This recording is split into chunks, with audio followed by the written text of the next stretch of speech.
Welcome back to the show, Chef. This is Chef Life Radio, and my name is Adam Lamb, and I am your career coach, dedicated to supporting you on your culinary career trajectory. This episode is about something that makes people feel just a little bit uncomfortable: mental health. And as much as I'd like to add a trigger warning, I'm not gonna, because it's a topic that most of us have ignored for a long time. In one way, shape, or form, we've all been dealing with the same problem for a very, very long time. The business, by its very nature, engenders stress and emotional distress. And yet, for most of us, we handle it. I'm not saying that we handle it well.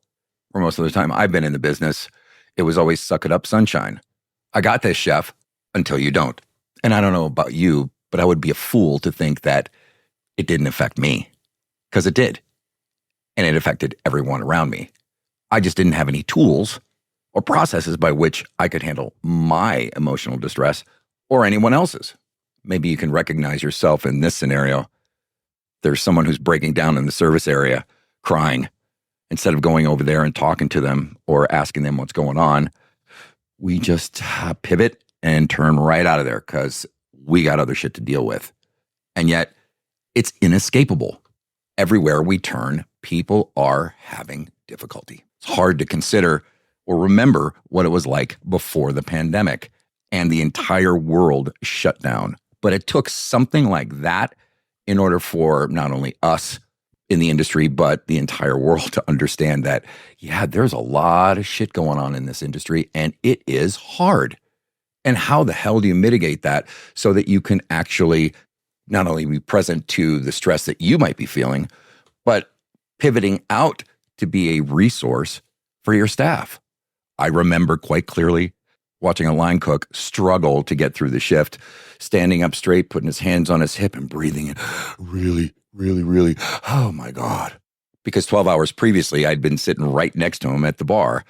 I just wasn't going to let that show up at work and show myself as being less than or, afflicted by something that was, perceptively within my control. So as an industry, we ignored people who had emotional distress.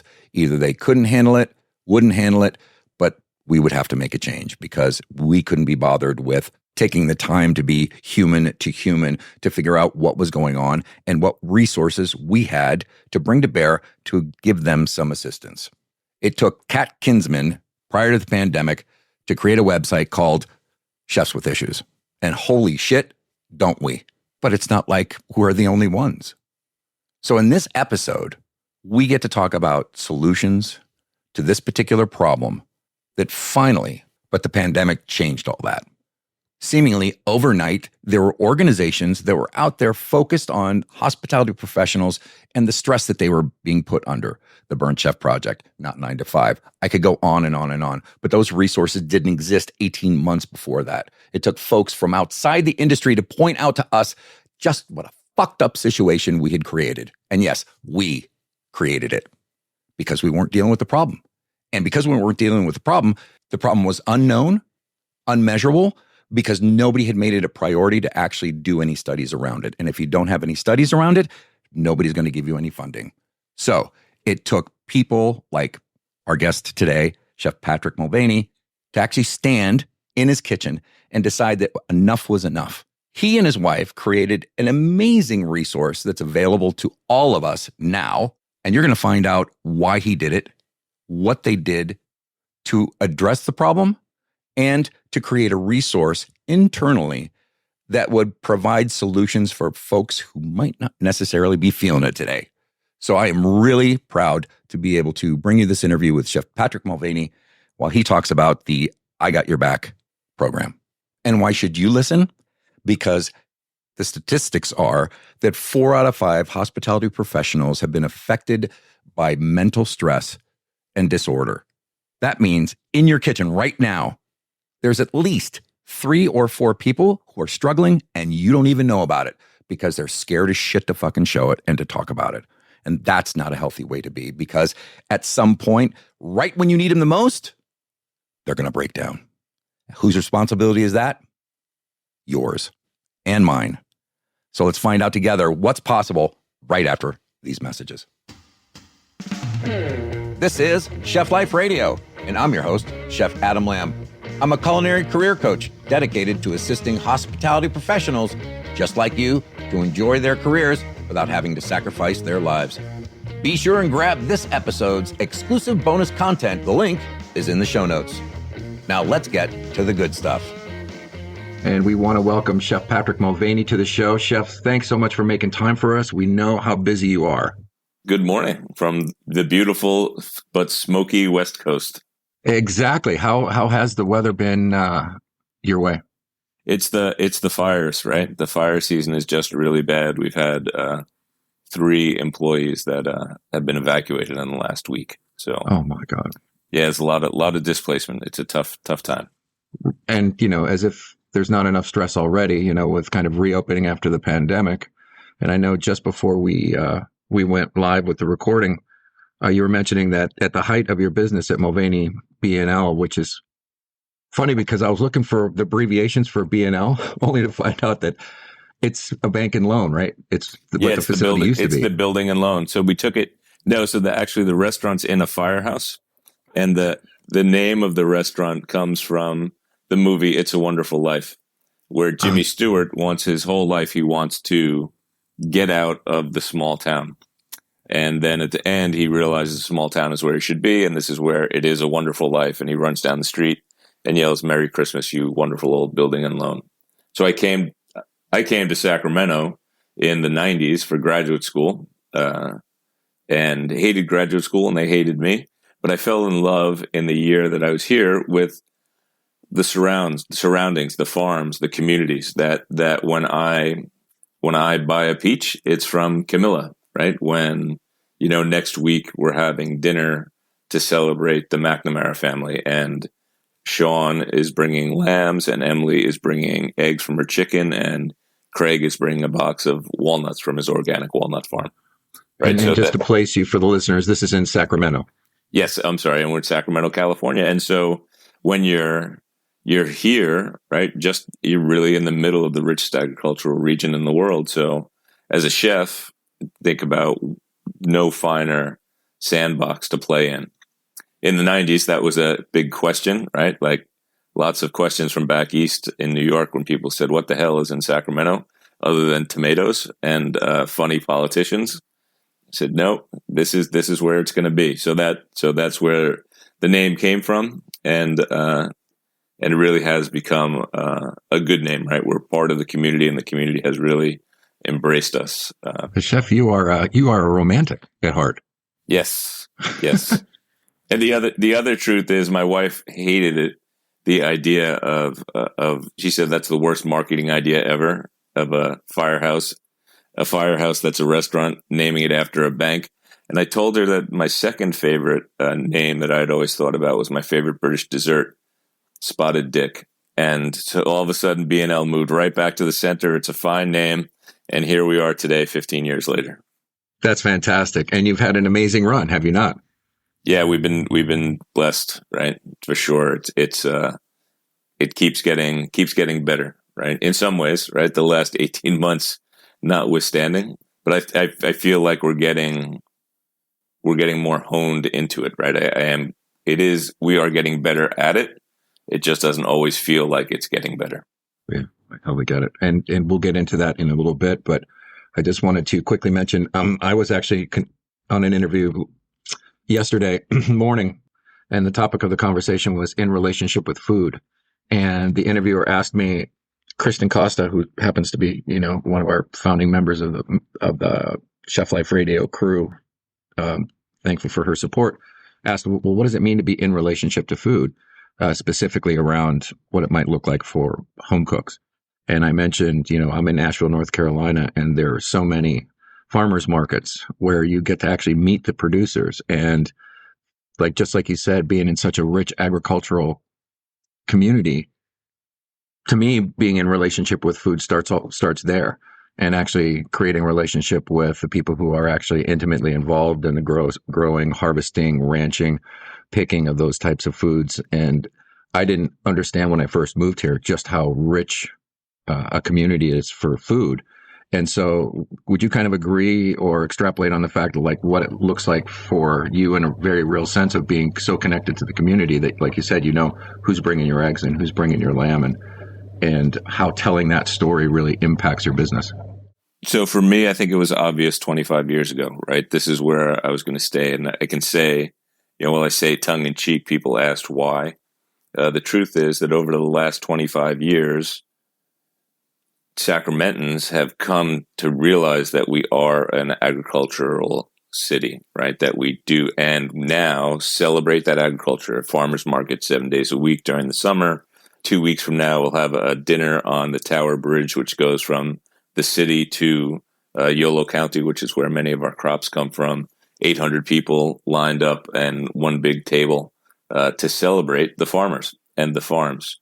And to be in the center, in the capital too, right? So that extends as well to the capital. Obviously, we have a governor now who's a restaurateur, but also the people in food and agriculture departments and farm bureaus. As food becomes a point of pride for Sacramento, we attract more attention and increase the conversation. And so the relationship for food, how to be in relationship, is no longer just a fat chef from New York coming out and being different, right? It now truly is our whole community coming together to celebrate. And from that, it gives us power to drive change, right? To raise profiles of the workers who sometimes aren't recognized, to, during the pandemic, to talk about how to feed, to drive feeding the 1.5 million meals that the restaurant community has served over the last year and a half to families and elders, right? That was supported in $5 and $10 and $20 donations from the community of Sacramento. Sounds like a marvelous place to make your home. And so were you from New York City proper? Queens. And I grew up on Long Island. A little bit of a change moving to Sacramento. Yeah. So it's a little strange. Yes, it's not everyone is Irish here. And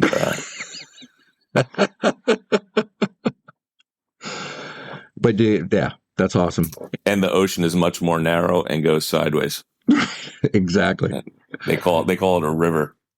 It's no coincidence that we're having this conversation today, considering everything that's gone on over the last 15, 16, 18 months. But I know that you've been working on this particular project longer than that. So you popped up on my radar as someone who was taking action right where they were at, with no other resources except your mind and your passion for health and wellness for hospitality associates.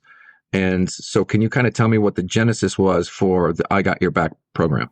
Sure. 2018 was a horrible year for restaurants in Sacramento. We lost more than 15 people to death by suicide. We started the year off with 3 or 4, right, in the first 2 months, so we as chefs and restaurateurs and the old guard, if you will, conversation started between us organically. What's our responsibility? What can we do about it? And how do we move forward, right? How much of this have we caused, and how are we going to be able to make it better? And because we're tied into the community, there were resources from people in the hospital world, in public safety, in the government, came to bear to start talking about it loosely. In early May, as we started talking, there was a chef, Noah Zonka, whose family lets me tell the story, who had started to disappear. And we all saw him, he had disappeared. We all saw him descending into trouble. And I'd asked his mom, I sent his mom a note saying, "Where's Noah?" Because no one had seen him in 6 months, hoping that she would say he's with me in Wisconsin in rehab. He misses everybody. You'll see him soon. And she sent back a note that said, "We think he's homeless, living by the river, and I haven't seen him in a year. And if you do see him, tell him that I love him, and I'll do the same." 3 weeks later, Noah was in fact at the river, and they found him. Been there for a couple of weeks. No one knew. And it crystallized for us, like, what are we doing? Where are we going? Because, in hospitality, that's our job, right? We have the laugh, clown, laugh, right? We do the dog and pony. And so that that shield hides much of what's behind us. And also as a chef, we hide behind being grouchy and demanding and running. And we were wondering how to get to the core. And so we sat down and started to talk about it. We had a meeting planned. I was getting on a plane for New York, and my wife called and said, Bourdain is dead. And he spent the weekend with 15 chefs. It was the best place, but I didn't realize how much Bourdain's death affected the rest of society, because he was, to me, one of us. And came home, and we had a meeting that Tuesday with the heads of all 4 major health groups here. And they said, what are we going to do? Let's move this on. Let's have a meeting and talk about it and study. And one of my friends from a nonprofit said, wait a minute. Chef says that in his world, people like to get shit done and they don't like to waste time. How soon can you have people here? So 10 days after Bourdain's death, we had 15 leading chefs and restaurateurs in our town around the table with the best minds in mental health in Sacramento, talking about what our responsibility was, which is creating an environment where it's okay not to be okay, and talk to provide peer guidance and also then to have resources available for people. Well, you know that in restaurants, as it turns out, we already have those guys, right? You have the waitress who's a doula, the crazy bartender, the big cuddly chef, right? Who you will talk to already. Yeah. And we, as with Noah's passing, everyone in our community had seen how affected we were. And so that had already been set. And then the resources came in place through the grace of people who helped us cooperate along the way. As it crystallized, there were people who came and said, here it is. It's going to be called I Got Your Back. And every day in the restaurant, there will be someone who's a purple hand, and they will be available for consultation and guidance and listening. And here's how it goes. And we left that conference, which was in Sacramento, and my wife said, this is great, but if we don't talk about this every day, it's not going to be effective. And she took an empty tea box, put 4 colors of construction paper on the outside, and drew faces: happy, neutral, angry, and in the weeds. And then next to them, she put little pieces of paper. And when you punch in the afternoon or the morning, 3 times a week, sometimes twice a week, you put a card in. How are you feeling today? And then when you get to the lineup, we say, okay, here's the specials, here's who's coming in, and here's the temperature. 9 happy, 2 neutrals, 1 angry, but Adam's always a pissed off SOB. But there's 3 people who are in the weeds. What are we going to do as a team to have a successful night? If you're in the weeds, what can we do for you? And what are you going to learn from tonight to help you next time when you're not in the weeds, but someone else is? And that's it. So from a practical standpoint, if I'm hearing you correctly, the purple hand is a position that changes from person to person as long as they've been trained. Yes. And the training, and we're working with Not 9 to 5 in Toronto, and on that now on a formalized training module that's tailored specifically for hospitality. We started with mental health first aid, which is geared for a little more academia, right? So not our world, but has come on. And the magic happens because, not that anyone says anything at the lineup, but when you're pulling mats or buffing silver or picking herbs, then there's an opportunity for conversation to come up. And it's important that it's just an opportunity. It's not a demand, right? So you can take that opportunity or not. And as we started doing it, we saw people engaging and starting to go in. So at the end of 2018, which had been tough already, in December, we had 4 people die by suicide in 4 weeks, including, again, Cassie's family lets me tell the story, a server in our restaurant. And when I brought everyone back after the Christmas break to say, Cassie is gone, and I said, well, what happened? And they said, well, we don't know, but we know that she's died. And they said, well, how did it work? And you say, it doesn't matter, right? What matters is that she's gone. And and we're sad and we want to deal with our feelings. But I saw everybody else in my staff reaching out and leaning into each other. So when I said, need to take the day off, go, you want to go on the walk in and scream, have a smoke, cut onions for half an hour so no one can see you cry, everything's good. The important piece for me and the satisfactory piece was because we've been talking about mental health, everybody was reaching out across each other in a web and coming to me and saying, watch out for Ivani. Noah Zonka's son was working for us. We're worried about him. This one is they're talking more than they used to. That one isn't talking anymore. Busboys who are saying, I haven't seen this guy playing Call of Duty at night we're worried about him. So that everybody was automatically checking up. And that piece of it's okay not to be okay meant that everybody was talking about it, right? And what we say now, and this has continued to go, has served us very well during the pandemic, even though it was strange to take something that happened when we were together, the connections and the web remain. And what we say today is, because I'm from New York, and you grow up and you say, how you doing, right? But now we've changed that to, how are you doing, comma, really?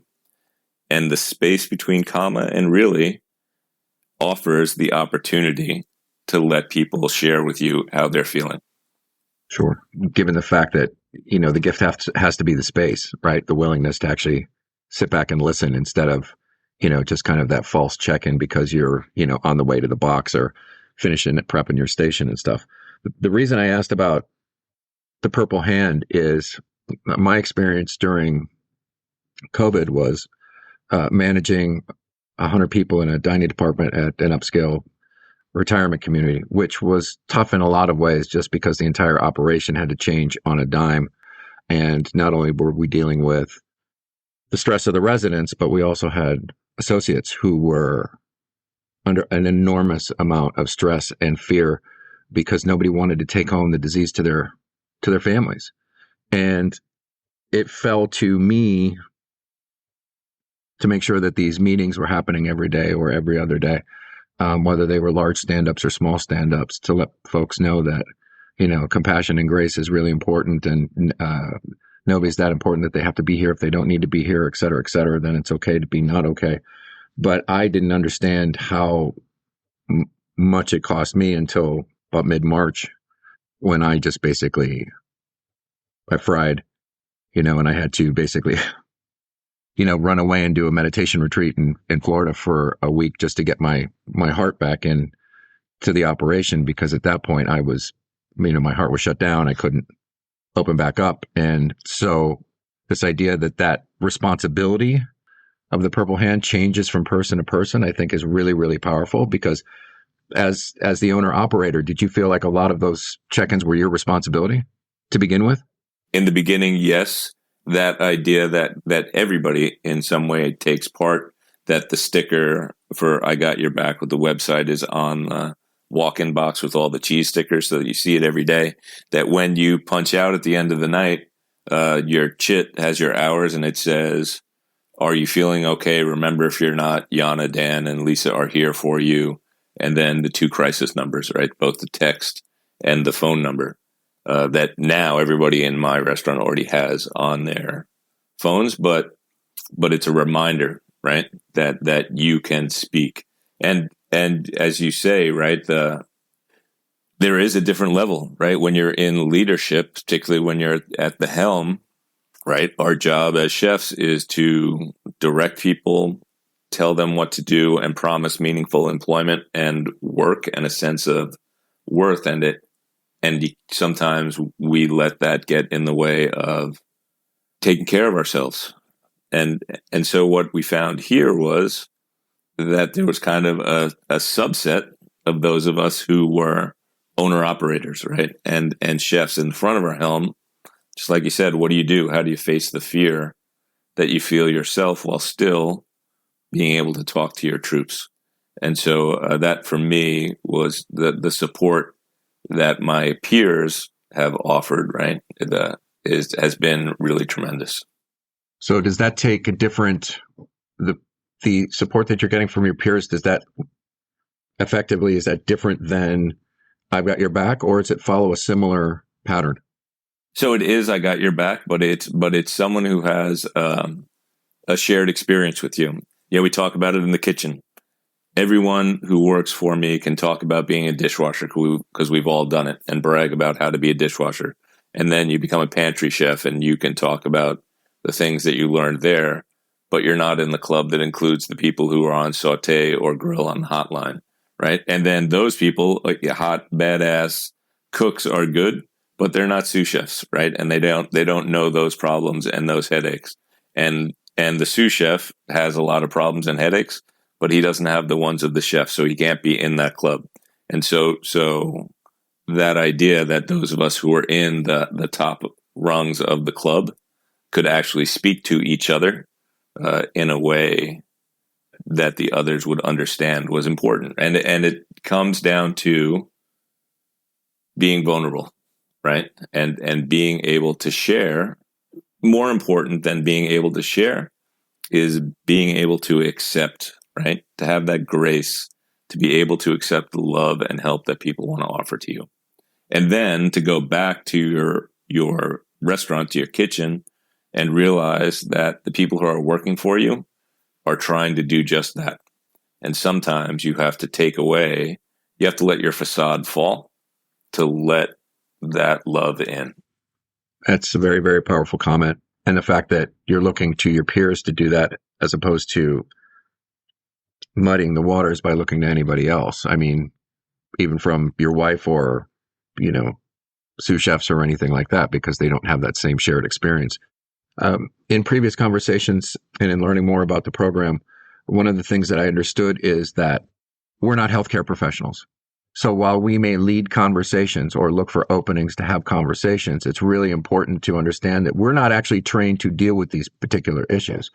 But I think you were the one that told me that it's really, really important that we can direct people to resources. And that's the third piece, is the resources. And you're right. We say it all the time, right? I'm here to listen. I'm here to get you to help. I'm here to do what I can, but I'm not there. So when I say that everyone in the restaurant has on their phone the crisis numbers, we do. And what happens is I'll go in the back, say you're out having a smoke by the garbage cans, and I say, "Hey, Adam, you don't look good today." "Yeah, I'm having, you're not performing well." I said, "You having trouble?" And if you say, "Yep, you know what, I am. I'm having a little tough time." I said, "I can't help you. I can't help you, but I'm not a professional and I won't be with you forever. Here, give me your phone." And then type in, if you're young, I type the text line. If you're old like us, I type the phone number and say, "Hey, do you want to talk to these people? Because they're the ones that'll get you resources and non-judgmental, and they're going to help you.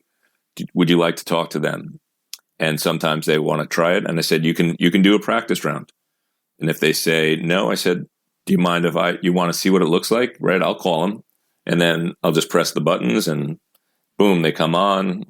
Call 911 if it's an emergency. Nope. And 30 seconds later, "Hey, who am I talking to?" "Hi, this is Patrick. I'm here with a buddy who might want some help someday, isn't sure about how it works. Do you mind if we go on speaker and have a dry run?" "Not at all.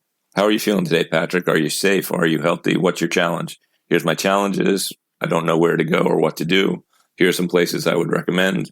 "Okay, cool. Thanks very much. Good." Click, hang up. Give them the phone back and say, "You have this number in your phone. Save it. Call it pizza, call it Chef Life, call it whatever you want, because I'm not going to be with you all the time. But now I know that you have a resource with you in your pocket 24/7. That's so powerful for me because I'm a huge proponent of modeling and role play as an effective way of training and mentoring. Like sometimes there's no situations that there's absolutely no other call except to show somebody what this might look like, especially in a difficult situation where they're really kind of put back on their heels in a safe environment so that they know what to do, as opposed to, letting their emotion run away with themselves at the moment and maybe end up getting fired because they said the wrong thing to the wrong person. But this idea that you could actually pick up the phone, dial the number, and just kind of walk through the process with them. And now it's in their phone semi-permanently, I guess you would say. Which two crisis numbers do your staff have?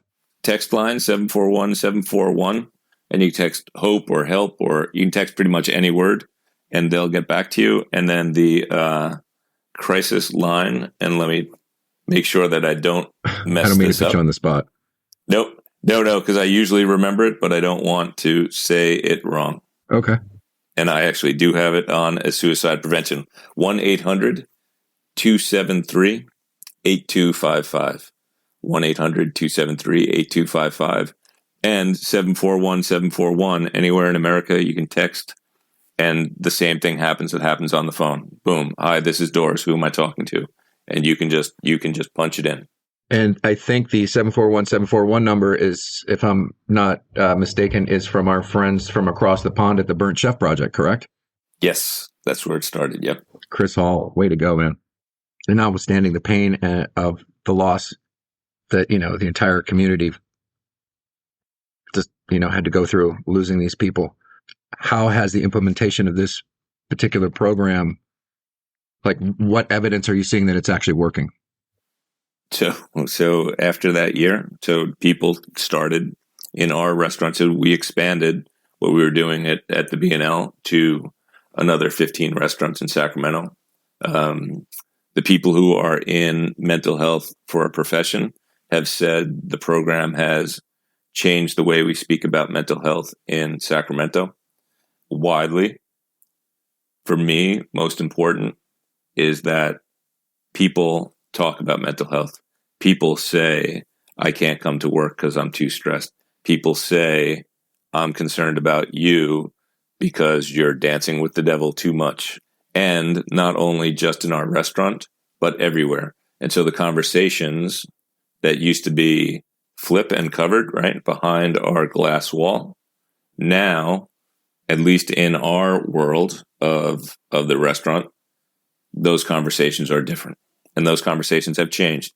And other people have taken action too, right? There's now an organization that's been tilted up that has they've been Zoom for the last year and a half, but now they're going back to in-person group therapy sessions with a licensed social worker for regular restaurant workers, females, Hispanics, LGBT, for 10 sessions for $10 a session.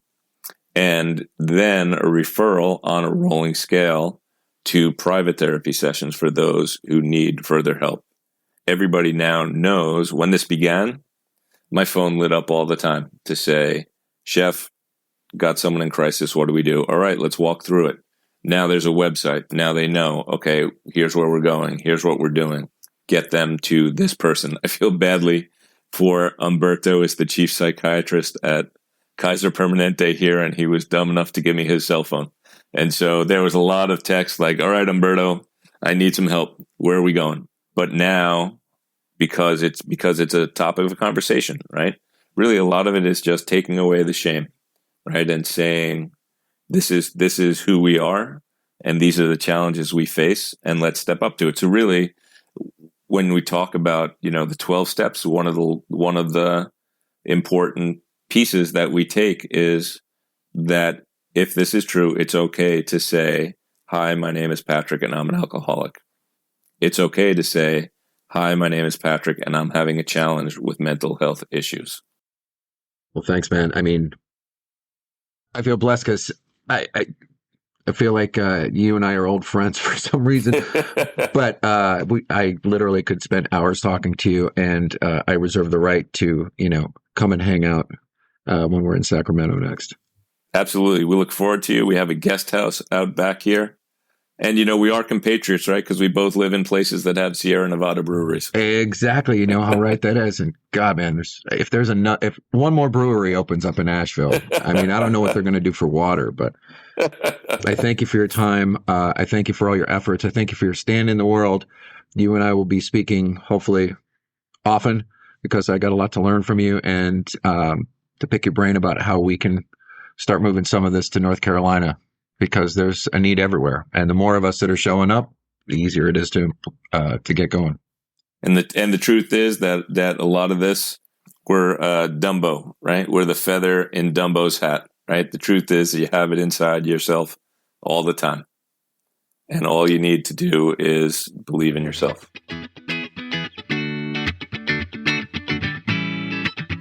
That's it for this episode of Chef Life Radio. If you enjoyed the episode and you want to hear more, then you want to grab the link to the exclusive bonus content we recorded, and the link is in the show notes. Here at Chef Life Radio, we believe that working in a kitchen should be demanding. It just shouldn't have to be demeaning. It should be hard, it just doesn't have to be harsh. We believe that it's possible to have more solidarity and less suck-it-up sunshine, more compassion, less cutthroat island. We believe in more partnership and less put up or shut up, more family and less fuck you. Stand tall and frosty, brothers and sisters, but consider for a moment, for all the blood, sweat, and effort you put into what you do, at the end of the day, it's just some stuff on a plate.